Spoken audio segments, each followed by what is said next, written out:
Sementes de fé.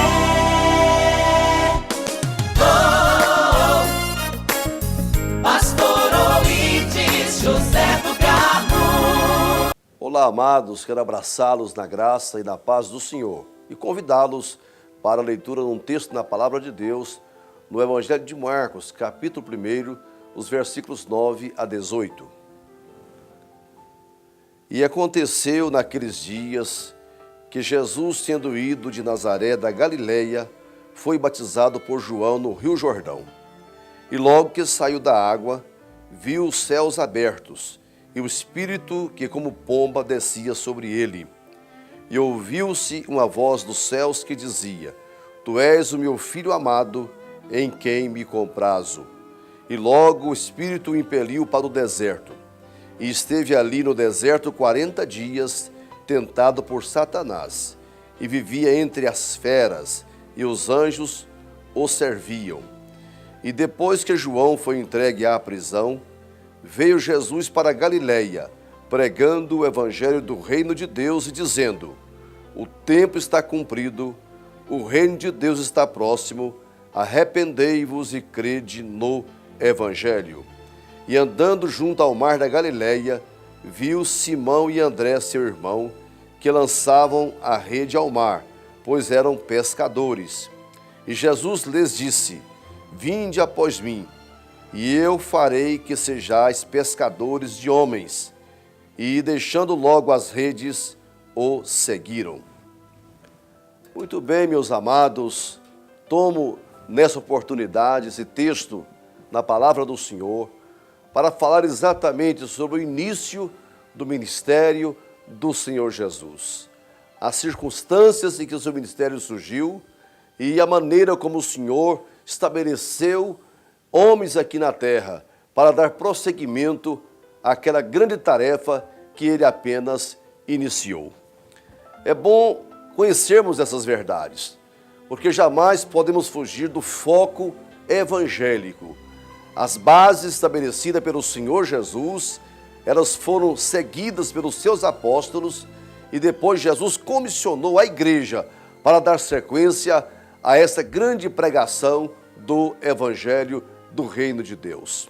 Mas nós temos aqui que o Senhor Jesus, após adquirir a sua maioridade, ele deixou a cidade de Nazaré e foi ao encontro de João Batista, João o Batizador, exatamente para também cumprir com toda a justiça e ser batizado, identificando também com aquela população que procurava João para ser batizado.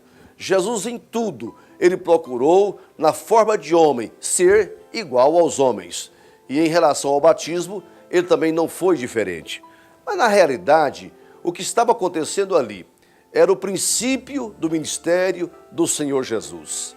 E nós sabemos que Jesus não começou o seu trabalho sem primeiro dar um testemunho público de que ele estava identificando com a fé, com o povo de Deus, através do batismo.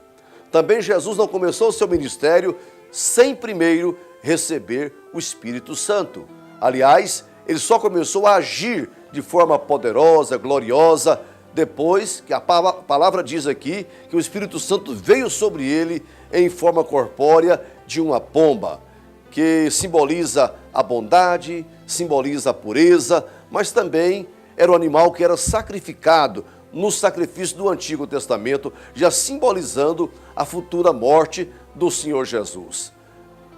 Mas temos que frisar bem aqui, que Jesus iniciou seu ministério depois do seu batismo e depois do batismo com o Espírito Santo, aí ele começou a sua tarefa.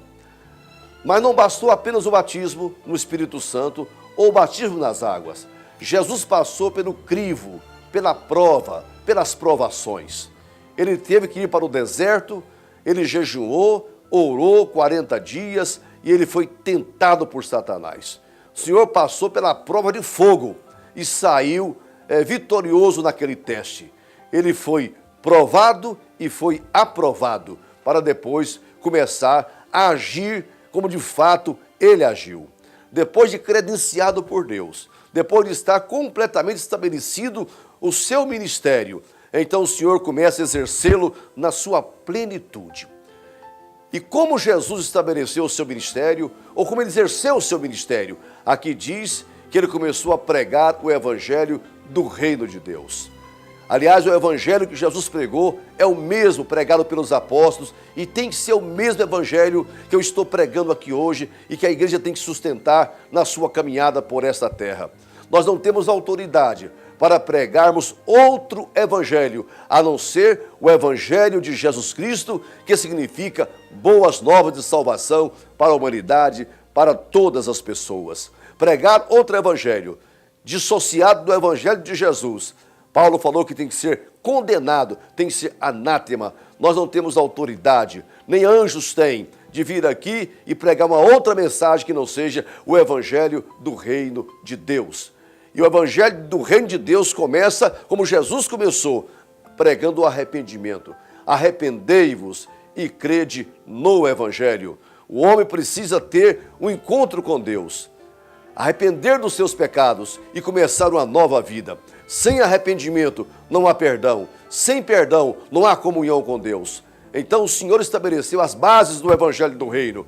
Arrependei-vos e crede, porque está próximo o reino dos céus. Está chegando o tempo em que Deus há de governar. O evangelho do reino, ele fala da grandeza de Deus, fala do poder de Deus, fala da autoridade de Deus, fala que o Senhor é único, é soberano, é poderoso, acima de tudo e acima de todos. Não há homens nesta terra, não há poderosos neste mundo que possa comparar com a glória de Deus, com o poder do Senhor.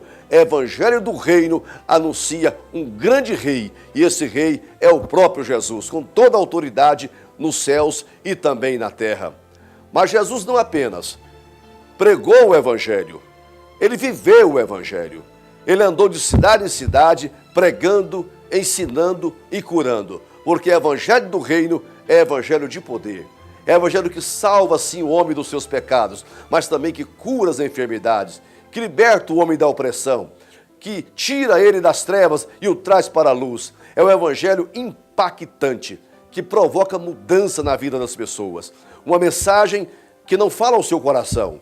Uma mensagem que não induz você a uma mudança de vida, não é evangelho do reino. O evangelho, Paulo dizia, eu não tenho vergonha dele, porque é poder de Deus para a salvação de todo aquele que crê. É verdade, eu quero frisar aqui, que o Senhor começou o seu ministério, confiou a homens fiéis, que são os apóstolos, que foram os apóstolos, e também a sua igreja.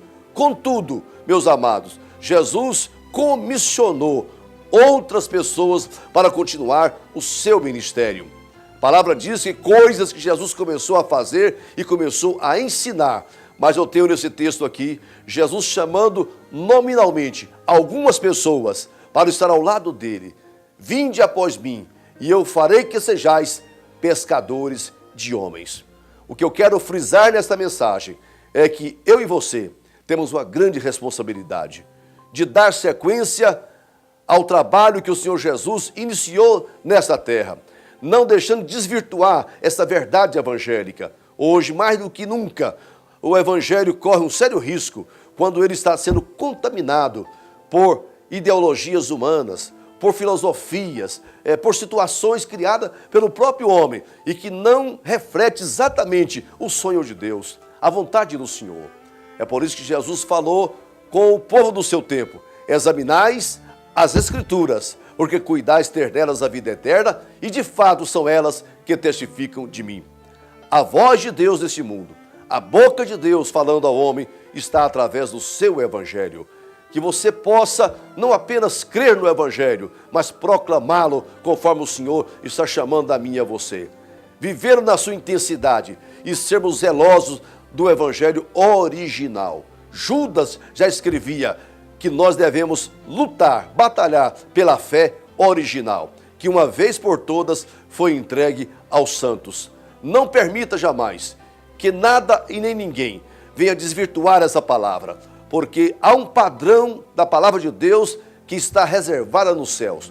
O salmista fala: para sempre, ó Senhor, a tua palavra permanece no céu. Os homens podem tentar alterá-la aqui, mudá-la ao seu bel conceito, mas existe um padrão que não pode ser alterado por homem nenhum. Aliás, em Apocalipse, Há uma bênção para aqueles que firmam naquilo que está escrito e uma maldição para quem diminuir ou acrescentar algo que está na palavra de Deus. Que o Senhor nos abençoe e que possamos seguir o exemplo de Jesus, que batizado em água, batizado com o Espírito Santo, começou a pregar o evangelho impactante que transformou a vida da sociedade naquele tempo e tem mudado a história de milhões através dos séculos. Que você seja o próximo a se envolver nesse grande projeto de Deus. Que o Senhor nos abençoe, em nome de Jesus.